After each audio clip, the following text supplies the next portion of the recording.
Enough already.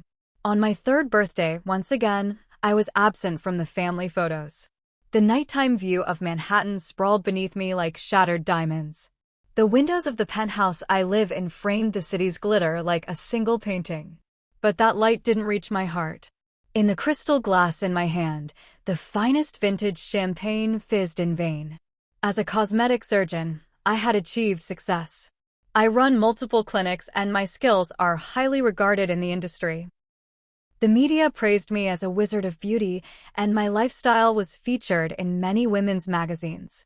Most of what I wanted could be bought with a single card. This penthouse, the Italian sports car resting in the garage, everything I've achieved, I earned through my own effort. Yet the more wealth I amassed, the more an unrelenting thirst gnawed at my heart. What I truly wanted was the simple word congratulations that I hadn't heard from my family even once in these past 3 years. Why do I feel so unfulfilled? Since I was young, I had always been a good child. I studied tirelessly to live up to my parents' expectations, and I pursued medicine out of a desire to ease my fragile mother's worries. While my younger sister acted freely, I always disciplined myself. But at some point, my success began building an invisible wall between me and my family. In their eyes, I no longer appeared merely as their daughter or as a sister, but as something else entirely. That sense of unease had long settled heavy in my chest like sediment.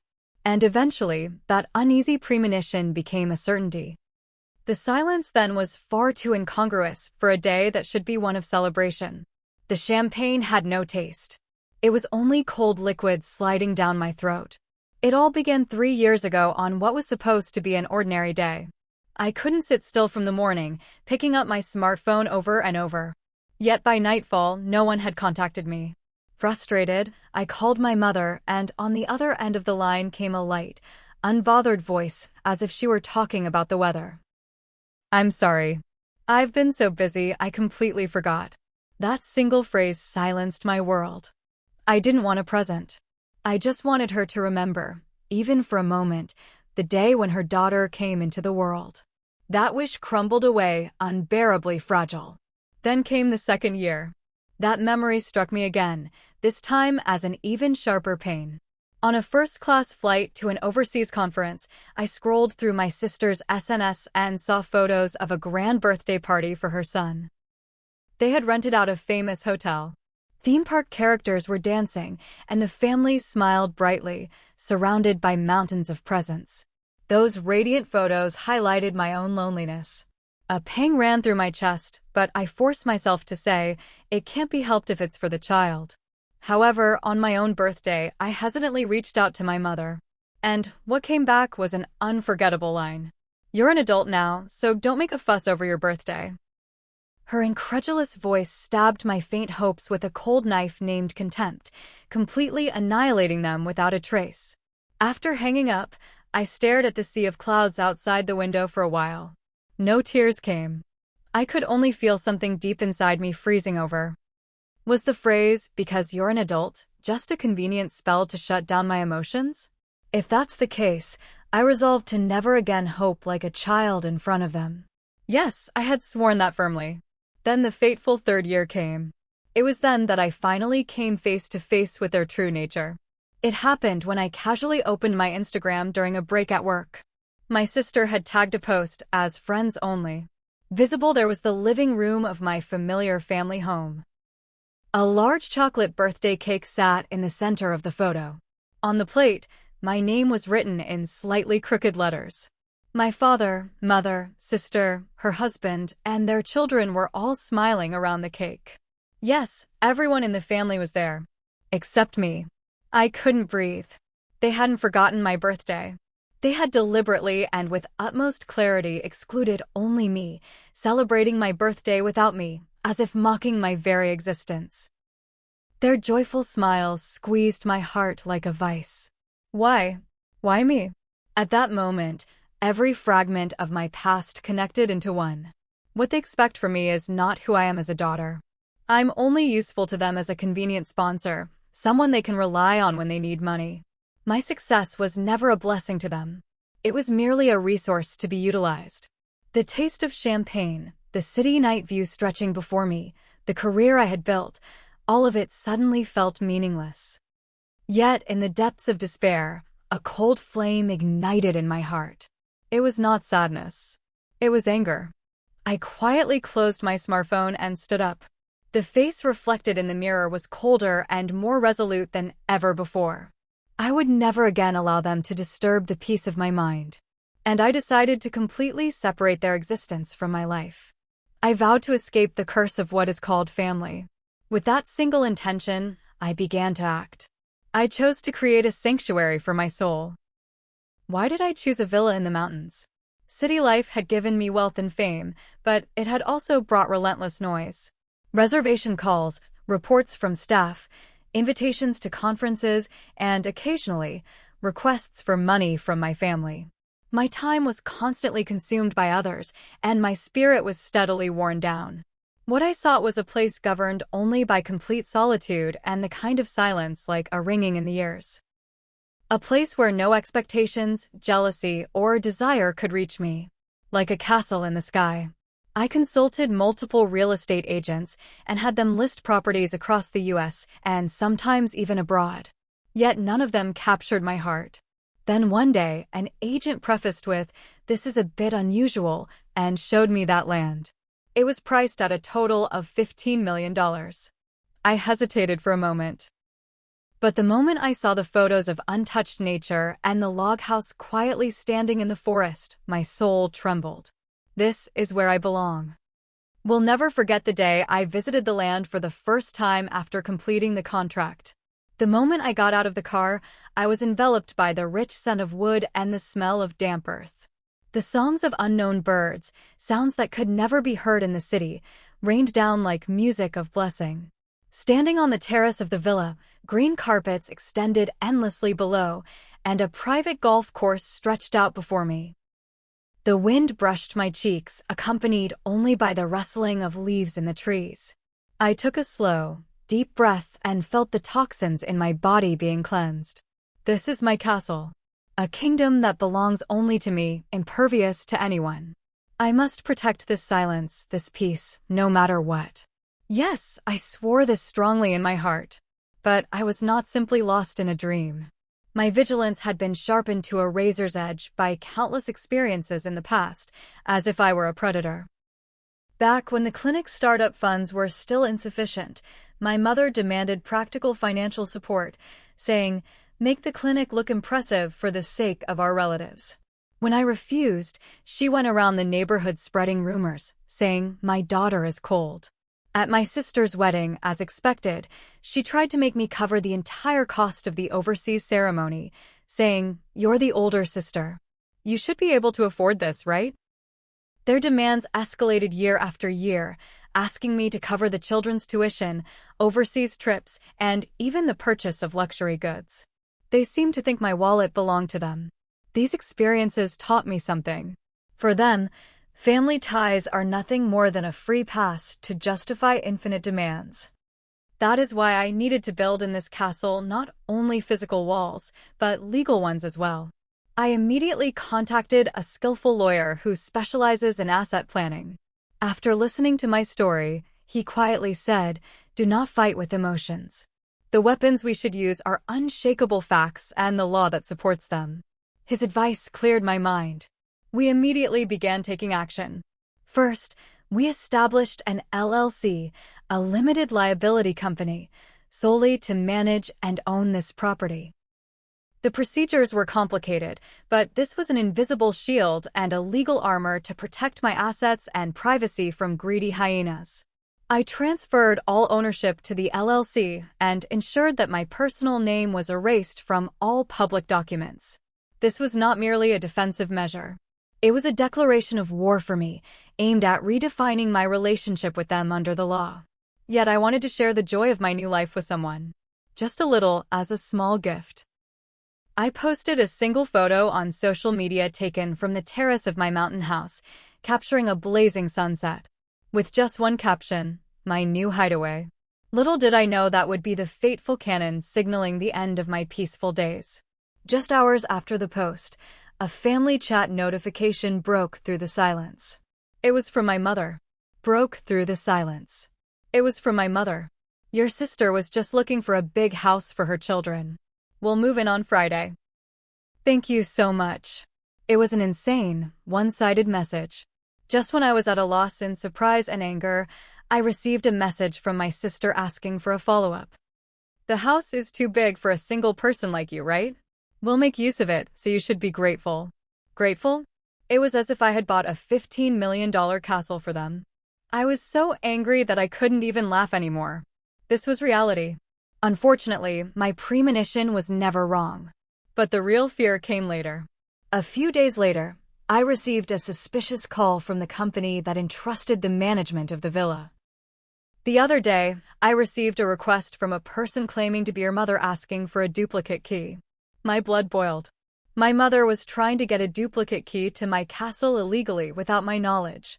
In addition, I received a confirmation call from the local county sheriff's office saying someone claiming to be a relative is trying to apply for vehicle registration with the Department of Motor Vehicles at an address you own. They were simply no longer family. I stared at my smartphone screen and began to plan a counterattack quietly and coldly. I had no intention of showing mercy to these crazy invaders. From then on, it was a cold-hearted battlefield where only law and intelligence reigned, with no room for sentimentality or family love. That night, I knocked on the door of the office of an old lawyer in the city center named John. He listened quietly to me behind his heavy mahogany desk. His eyes were full of deep insight, which must have unraveled many complex human patterns under the law. When I had finished presenting the whole story and the evidence I had begun to gather, he nodded deeply and crossed his fingers. This is not just a real estate dispute between relatives. It is a premeditated and vicious infringement of rights, caused by their own jealousy of your financial success and independence. They fight with emotions, but we will fight with unshakable facts and the laws that support them. John's words transformed the chaotic anger in my mind into a clear strategy. We simulated every possible scenario until the middle of the night. First, there was the possibility that they might take extreme measures, bringing a locksmith and attempting to break in physically. We believed this was the scenario with the highest likelihood. In this case, we need to completely secure the scene and involve the police, especially when they are attempting to trespass, John said. Next, there was the possibility that they might use the media or social media to craft a tragic story of a successful daughter evicting her poor family from the house in order to win public sympathy. In response, we prepared objective evidence to counteract them, such as records of their past financial demands and forged contracts. They will probably try to corner you mentally and make you feel guilty, ultimately forcing you to comply with their demands. That's why you must not engage with them directly at all. Everything must go through me. This is a fight to protect your dignity and your future, John said firmly. His words made me realize I was not alone, and my heart felt a little lighter. For the first phase of our plans, we filed for a temporary restraining order with the court, which was granted immediately. It would be a clear crime the moment they set foot on my land. But that legal barrier alone wasn't enough. I needed to record their actions perfectly. The next day, I contacted one of the top security consulting firms in the country. Together with them, I upgraded the defense system of my property to what could only be called a military level. From the entrance gate to the villa's front door, back door, and every window, we added the latest security cameras capable of clearly identifying faces and license plates in 4K resolution even at night, eliminating all blind spots. It was no longer just about security. It was a system for surveillance and evidence collection. I replaced the front door with a Swiss-made smart lock that could not be opened with a physical key, requiring 3 steps. My fingerprint, vein authentication, and a randomly generated passcode. These investments alone cost about as much as a luxury car, but for the sake of my peace and safety, it was a reasonable price. However, just waiting wasn't enough. I decided to take a more proactive approach. Following John's advice, I contacted a reliable private investigation company and hired 2 skilled investigators. The task I gave them was simple. Monitor my family, especially my mother and sister, 24/7 until the planned day on Friday, and report in detail who they meet and what they do.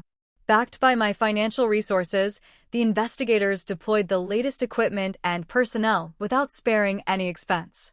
Then, one day, I obtained decisive evidence. An envelope from an unfamiliar law firm had been mistakenly delivered to the mailbox at the villa. The sender was a lawyer in the town where my sister lived. Feeling a sense of foreboding, I opened it and found a draft of a forged document titled Family Residence Agreement. The rent was an absurd $100 per month. Furthermore, in the section for the contractor, there was a clumsy signature clearly imitating my handwriting. The malice and premeditation made me feel nauseous. Yet, this was merely one of the critical pieces of evidence that God had provided to prove their wrongdoing. Holding that contract, I deliberately called my mother. I put the phone on speaker mode and, following John's instructions, pressed the record button on my IC recorder. "Mom, about my house." Before I could finish, my mother interrupted, launching into her speech as if she had been waiting for this moment. Finally you're ready to talk. Your sister and the kids are thrilled about your new house. Managing such a large home would be hard for you alone, right? We'll make proper use of it, so you should be grateful. I calmly, but feigning slight ignorance, asked, "But it's so sudden." Then my mother, with an air of triumph, began revealing their plans in full. "It's okay. I've asked a professional to do all the paperwork. You just need to sign it. If you use that house as collateral, you can pay off the debt of your sister's husband's business, and we can kill two birds with one stone." The moment I heard those words, any remaining feeling I had for them completely disappeared from my heart. Not only did they try to take away my house, but they also intended to burden me with huge debts. Reports from the investigators arrived one after another. An audio recording of my sister contacting several locksmiths in the city to get an estimate for their services. A hidden camera footage of my mother meeting with a moving company and triumphantly explaining the amount of their luggage. A record of my father visiting the government office to discuss the transfer of ownership of real estate in the name of the LLC. All the pieces were connected into one, and the whole picture of their ugly desires emerged with frightening clarity. For Friday, the final day, I finished arranging all the pieces on the board. At the clinic, I was focused on smiling at my patients as usual and bringing out their beauty to the fullest. But under my white coat, my heart was burning with the battle that awaited me over the weekend. Occasionally, memories of my childhood would suddenly come back. A summer day when my sister and I set off fireworks in the garden of our parents' house. The night my mother took care of me all night because I had a fever. Those memories were sweet, but came to hurt so much. However, as if to shake off that sentimentality, I looked at the forged contracts and investigation reports. This was not a battle to protect the beautiful memories of the past. It was an inevitable war to protect my future and my dignity.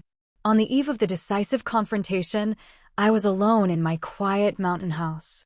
The huge monitor in the living room showed images from more than a dozen cameras installed on the premises in real time. Forests emerging in the dark, approaches shrouded in silence, tightly closed gates. Everything was under my control. I took a sip of cold Earl Grey and quietly waited for the dawn to break in this perfect fortress. All that was left was to wait for the stupid invaders to catch the spider web themselves. The fateful Friday had arrived. That morning was eerily clear, like the calm before a storm. The mountain air was crisp and the gentle chirping of birds resonated peacefully. However, inside the house, a tense atmosphere dominated, as if it were a command center awaiting an impending battle. I waited calmly for the moment, as if I were the lead actor coldly awaiting the start of a play. On the living room's low table, there was only coffee in a thermal pot and cups for each person present. Opposite me sat my lawyer John, and on a slightly distant sofa, two robust-looking veteran deputies from the local county sheriff's office quietly took their seats. They hardly spoke, yet their mere presence added the absolute weight of the law to the space. John set down his cup and ran down the plan one last time. "All right. Remember, when they arrive, you must not say a word. No matter what insults they throw at you, or how they try to elicit pity with tears, you must never show your emotions. Your silence is our greatest weapon. Leave everything to us." I nodded silently. I was already prepared emotionally. The sentiment that had tormented me for years no longer existed in my heart. 2:14 p.m. breaking the silence, a faint electronic beep sounded from the gate sensor. The feed from the surveillance camera appeared on the living room's massive monitor. Along with the heavy sound of tires crunching gravel, the first thing to enter my view was a huge truck marked with the logo of a major moving company. Behind it slid my familiar father's luxury sedan. I stared at the monitor intently. The sight of my family stepping out of the cars was far more ridiculous and grotesque than I had imagined. My mother, as if she had become the new mistress of this castle, shouted instructions at the moving team leader. My father proudly crossed his arms, gazing at the house's grandeur. And my younger sister, pulling a child along, acted as if taking a commemorative photo with her smartphone, hopping about excitedly. On their faces, there was not a trace of guilt, nor any thought for me. There was only the shameless certainty of victory, the belief that they had lawfully taken someone else's property. "I've called the locksmith, so let him in immediately." My mother's high-pitched voice came through clearly via the high-performance microphone. Soon, a small van arrived and a man in work clothes got out. Seeing him head toward the entrance with his toolbox, John gave me a subtle nod. "Time's up." I slowly stood up and took a deep breath, just once. My heart was remarkably calm. It was as if I were gathering my mental focus before performing surgery, an extreme calmness that took hold of me. John and the two deputies followed behind me. Step by step, our footsteps toward the entrance echoed unusually loudly. The intercom blared loudly and the monitor displayed my father pounding on the front door and shouting, "This is our house." His face was flushed and red. I unlocked the smart lock with fingerprint recognition and placed my hand on the solid oak doorknob. Then, slowly but with no hesitation, I opened the door inward. Their noise flowed in with the bright light outside. And in that light, my family's smiles froze instantaneously, as if time had stopped the moment they saw me. Their gaze went past my face and fixed on the presence of unfamiliar men standing behind me. A sharp-eyed lawyer in a suit staring directly at them. And flanking him, two strong deputy sheriffs in uniform. Even the movers and the locksmith were dumbfounded, unable to understand what was happening, simply staring at the strange scene. The first to snap back to reality was my father. "What are you doing?" "Entering someone's house without permission." His voice was a clear bluff. At that moment, the older deputy sheriff stepped forward and broke the silence. He completely ignored my father's words and pulled several documents from a thick envelope he was holding. "We are deputies executing our duties under a court order. We have several legal notifications and warnings for you." Everyone present held their breath at that calm, yet profoundly authoritative voice. The deputy first held one of the documents up directly in front of my father. "This is a formal TRO, a temporary restraining order issued by the court on the petition of the corporation that owns this land and building. All of your families are hereby strictly prohibited from entering this site from today onwards." My father's face changed from red with anger to blue with astonishment. My mother hysterically shouted, "This must be some kind of mistake. After all, I am the owner's mother." But the deputy sheriff didn't change his expression at all. "Your relationship has no effect on the validity of this order," and he handed my father another document. "This case has been formally sent to the district attorney's office on charges of forgery and attempted grand larceny. And here, apart from that, is a civil lawsuit seeking damages against all of you." "Grand larceny," my sister muttered in a trembling voice. At that moment, the first person to completely collapse was my sister's husband. "Oh, this is completely crazy. You guys said everything was legal. I don't want to go to jail. There's no way we can live here." He cried and ran to his car as if he were literally scattering spider babies and left at breakneck speed. The movers and locksmiths then completely understood what was happening. When they looked at each other, they silently put away their tools without being instructed by anyone and returned to their cars in a hurry. The only people left behind were my family, who were isolated and helpless. The father, mother, and sister just stood there in a daze. My mother looked me in the eye and screamed as if she were making a last wish. Why have you done such a terrible thing? We're no longer family. As promised to John, I did not say a word. However, with an ice-cold gaze, I quietly looked back at the parasites that had eaten away at my life. My silence was my last, yet most eloquent answer to them. It was a perfect, complete victory utilizing law and intelligence. And then, the moment finally arrived. The moment when complete peace and silence returned to my castle. However, contrary to the exhilaration of victory, my heart was not entirely clear. The weight of the chains I thought I had broken pressed on my heart like a phantom. Legal victory did not mean emotional closure. John, my lawyer, delivered his report in a calm, yet brutally straightforward manner, confronting me with the harsh reality. My father had his social standing and pride completely shattered. On top of being accused of having attempted theft at a grand scale, he faced a civil lawsuit demanding substantial damages, and news of his downfall spread rapidly through his modest community. He lost his country club membership and his friends began to avoid him. I heard that he shifted all responsibility onto my mother and increasingly drowned himself in alcohol. The authority he once wielded over me completely disappeared. My mother faced the greatest miscalculation of her life. She had been convinced that I would eventually give in, thinking, because we are family. Faced with legal measures beyond her understanding, she lost her will to fight. Berated by my father and stripped of the financial support she had always relied on, the appearance of a wealthy family that she desperately tried to protect collapsed like a castle built on sand. And then my sister Emma and her husband Chris. After that day, Chris literally ran away and never returned to Emma. He hired a lawyer and claimed he was a victim caught up in the Smith family schemes, demanding a divorce. To him, the Smith family had only been a stepping stone to success, and the moment it turned into a legal risk, it became worthless. The civil lawsuit was concluded by ordering them to pay an amount of compensation that they could not afford. John proceeded with the process of foreclosing my parents' house in Greenwich. It was the house I bought for them, and it was ironically sold to settle the damage they had done to me.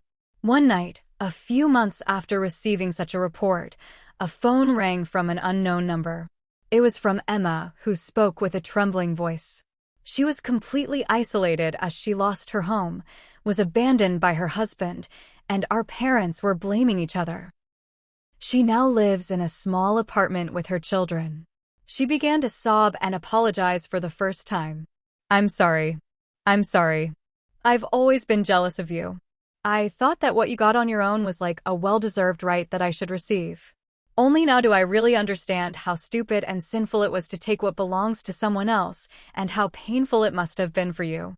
At those words, I felt the last thorn that had been deeply embedded in my heart quietly melt. The hatred was no longer there. There was only deep sadness and indelible pity for the person who shared my blood. A few weeks later, I invited Emma and her children to my house. On the terrace that was the venue of our previous confrontation, we watched the sunset and talked for hours. She tearfully spoke of her mistakes, how pampered she was, and her distorted feelings for me. I just listened quietly. No one can make up for lost time, and the past mistakes may never go away. However, we may be able to slowly build new relationships, this time with our own hands as equal human beings. I didn't tell her I had forgiven her until the end. It was because I felt it was too late. Instead, I told her, Emma, I'm going to set up a fund for you and your children to start a new life, but this is not a free gift. This is your last chance to stand on your own feet. Don't live a life by depending on someone else again. It was no longer an unconditional aid like it once was. It was an investment for the future with clear boundaries and purpose. True strength isn't just about utterly defeating the other person. Sometimes, it may be about having the courage to believe in the future of someone who has made mistakes. And true freedom is not about completely discarding the past, but about having the power to redefine future relationships for yourself without being bound by the past.